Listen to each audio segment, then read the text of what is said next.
안녕하세요. 하루 필수 말씀 충전 하필 큐티 조종환입니다. 오늘 함께 나눌 하나님 말씀은 마태복음 11장 20절에서 30절까지 말씀입니다. 그때 예수께서는 자기가 기적을 많이 행한 마을들이 회개하지 않았기 때문에 꾸짖기 시작하셨다라고 이렇게 말하고 있습니다. 여기 꾸짖기 시작하셨다라고 하는 단어를 우리가 생각을 해보면 이 꾸짖음이라고 하는 단어가 다른 용례에서는 모욕을 당하다라고 그렇게 이야기할 수 있어요. 이게 무슨 의미인지 우리가 생각을 해보면 하나님 나라는 모욕당하게 되어져 있다는 것을 우리가 계속 살펴보고 오고 있잖아요. 그것은 반대로 말하면 그들이 꾸짖음 당하게 되는 이유가 될 수 있습니다.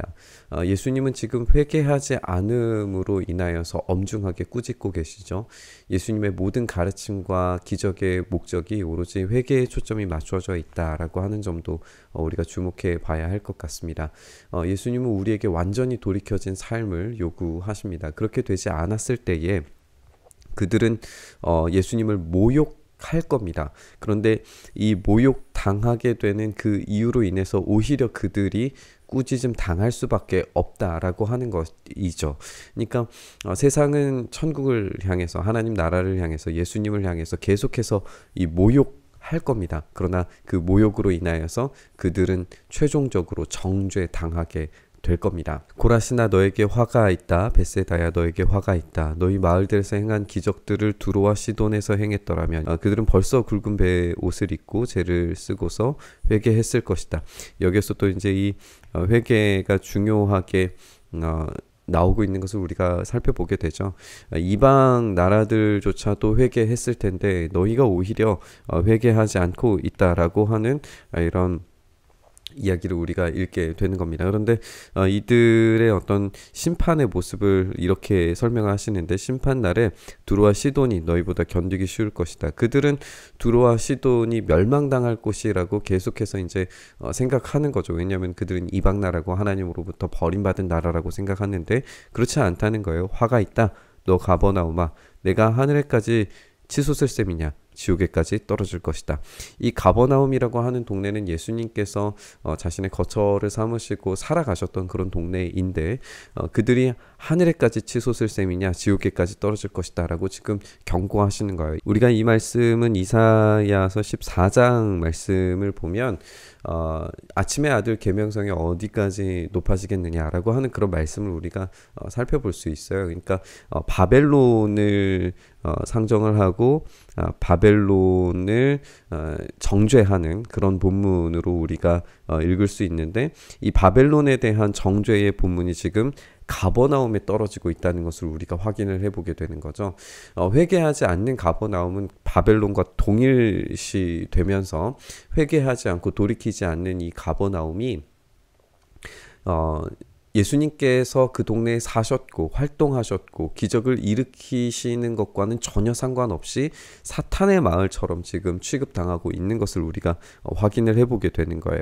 이 행한 기적들을 소돔에서 행했더라면 소돔이 오늘날까지 남아있을 것이다 라고 그렇게 말씀을 하시면서 이 심판날에 소돔 땅이 가버나움보다 견디기 쉬울 거다. 훨씬 더 심각한 재앙이 닥칠 것이다 라고 그렇게 말씀을 하고 계세요. 이 소돔 땅이 당했던 이 끔찍하고 영원한 어떤 형벌을 우리가 상상하게 되면서 주여 주여 하는 자마다 다 내게로 올 것이 아니라라고 하는 예수님의 엄중하신 말씀이 우리가 생각이 나는 것 같습니다. 이 가버나움 안에서 예수님께서 그렇게 많은 기적과 말씀과 가르침들을 보여주셨음에도 불구하고 회개하지 않기 때문에 주여 주여 하면서 예수님을 따라 갈지는 몰라도 그런 무리들이 있을지는 몰라도 그들에게는 결국 소돔과 같은 징계가 떨어지게 될 겁니다. 그때 예수님께서 이렇게 말씀하세요. 하늘과 땅의 주인이신 아버지 이 일을 지혜 있고 똑똑한 사람들에게는 감추시고 어린 아이들에게는 드러내어 주셨으니 감사합니다 라고 이렇게 말씀하고 계세요.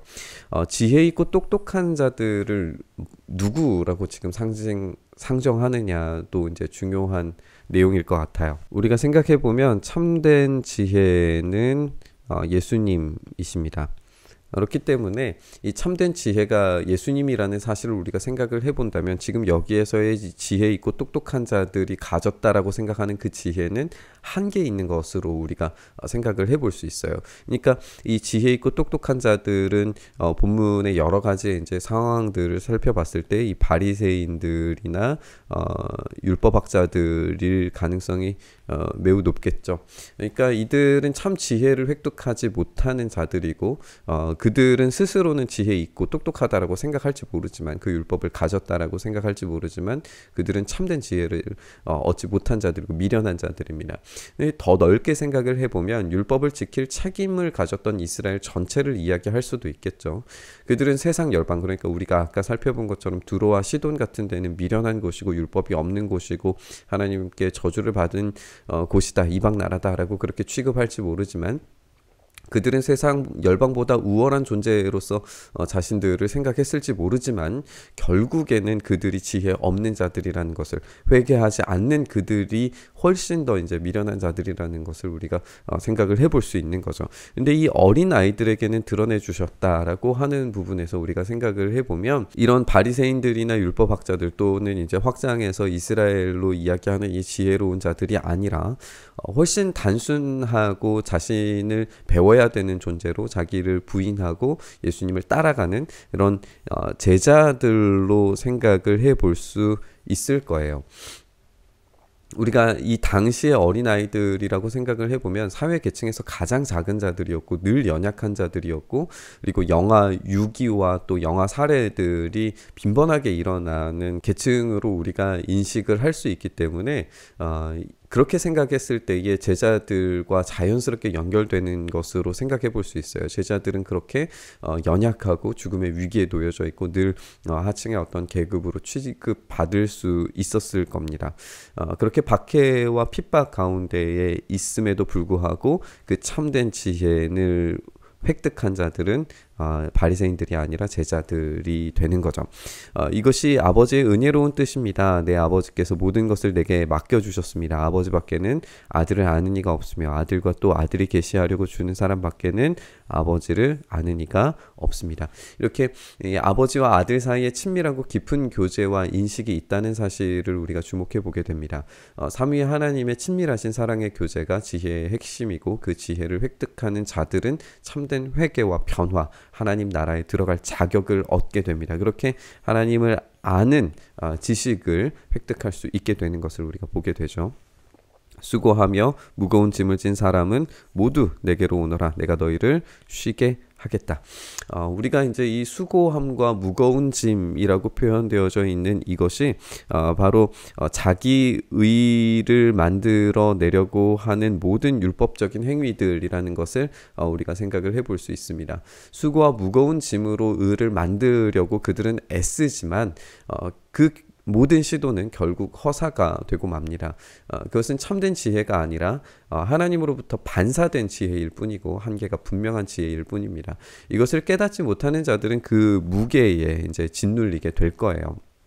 그러나 예수님께서는 우리를 향하여서 내가 너희를 쉬게 하겠다라고 그렇게 말씀하십니다. 그런데 이 쉼이 무조건적인 그냥 모든 의무와 책임들이 다 해소가 된 쉼은 아니라는 것을 우리가 살펴볼 수 있어요. 왜냐하면 예수님은 마음이 온유하고 겸손함으로 그 멍에를 우리에게 매라고 말씀하시고 나한테 배워라 라고 그렇게 말씀하십니다. 그러면 너희는 마음의 쉼을 얻을 것이다. 내 멍에는 편하고 내 짐은 가볍다. 이렇게 말씀하시면서 이 쉼이라고 하는 것이 무조건적인 이 책임과 의무에서 해방되는 것이 아니라 새로운 멍에를 지는 이런 삶이라는 것을 우리가 알게 되는 거예요. 그리고 이 멍에는 우리가 분명하게도 예수님께서 말씀하신 것처럼 십자가를 지고 따라오너라 라고 하는 말씀과 자연스럽게 연결이 되는 것을 우리가 생각을 해볼 수 있어요. 예수님은 새로운 의로움을 우리에게 제공하십니다. 자기 의를 만들려고 하는 자들은 자기 무게에 짓눌려서 괴로워하겠지만 새로운 멍에인 이 예수님께서 제공해 주시는 십자가를 지는 삶은 결코 짓눌리는 삶이 아니라 새로운 삶이 되리라는 것을 우리가 생각을 해볼 수 있어요. 하지만 이제 우리가 십자가를 지고 따라오라라고 하는 부르심이 일면 우리를 두렵게 만드는 것은 사실이죠. 그런데 이 십자가를 지고 따라가는 삶은 오히려 내 힘으로 의를 이루려고 하지 않아도 되기 때문에 편하고 가볍다라고 예수님께서 말씀하시는 거예요. 이제 모든 의무가 한 번에 사라지는 것이 아니라 우리는 자기를 부인하고 십자가를 짊어진 삶이 요구되는 것인데, 그 십자가를 지는 삶을 예수님께서 멍에로 표현하고 계신다는 것을 우리가 좀 생각해 봤으면 좋겠습니다. 이 멍에가 보여주는 이미지를 생각을 해보면, 이 멍에는 소 두 마리가 이렇게 동시에 이 멍에를 매게 되는 거거든요. 그러면 이 소가 메고 있는 이 멍에를 우리가 생각했을 때에 예수님과 우리가 동일하게 이 멍에를 메고 가는 모습을 상상해 볼 수가 있어요. 그러니까 우리는 우리 스스로 혼자서 이 모든 무게를 다 짊어지고 갔어야 됐는데, 예수님께서 우리의 짐을 대신 나누어 지심으로써 같이 지금 이 멍에를 지시겠다라고 말씀하고 계시는 거죠. 우리가 무거운 짐을 지고 가다가 십자가를 만나서 우리의 무게를 내려놓고 그 무게와 짐을 예수님께서 짊어지세요. 그러면 우리는 이전의 무게보다 훨씬 더 가벼운 것으로 예수님과 함께 걸어갈 수 있게 되는 거죠. 그리고 이제 우리가 생각하게 되는 것은 이 멍에가 가지고 있는 이미지입니다. 멍에는 우리에게 무게로 다가오는 것이 아니라 함께 걸어감, 동역과 연결이 되고, 그 이후에 멍에를 통해서 무엇을 하는가에 집중하게 되어져 있어요. 그것은 이 멍에로 말미암아서 소가 밭을 갈고 그곳에서 이제 씨를 뿌리게 되고 열매를 맺게 되고 추수하게 되는 모든 과정들을 상상하게 된단 말이죠.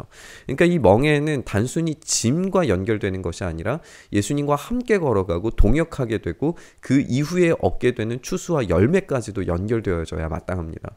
우리는 영원한 상급이 있기 때문에 이 멍에는 속박이 아니라 소명입니다. 이 소명을 잘 감당하는 이들에게 오는 복이라고 볼 수 있는 거죠.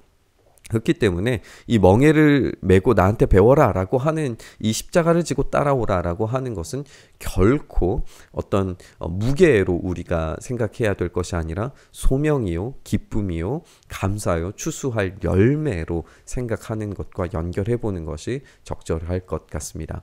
우리는 회개의 삶, 십자가를 지는 삶으로 나아가야 됩니다. 그것이 속박으로 느껴지지 않기를 바라고 소망합니다. 자기의 의의는 자기가 만들어내는 상급입니다. 그것을 위해서도 사람들은 그렇게도 열심히 달려갑니다. 그런데 그것은 변하는 상급이고 사라지는 상급입니다. 결국에 그런 상급들은 최종적으로 높아지려고 하는 자가 맞이하는 심판의 대상이 될 뿐입니다.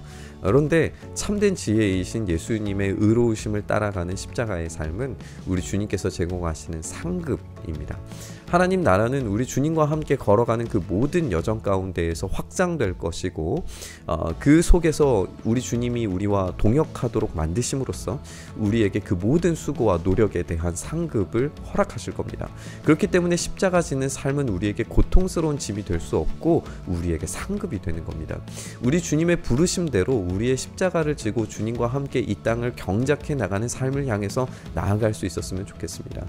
그곳에서 우리는 추수할 열매를 얻고 또 영원한 복락의 상급을 얻게 될 줄 믿습니다. 이 소망과 결단을 가지고 내 십자가를 주님과 함께 짊어지고 가며 영원한 상급을 향하여서 달려가는 우리가 되기를 결단하시며 묵상의 자리로 나아가시죠.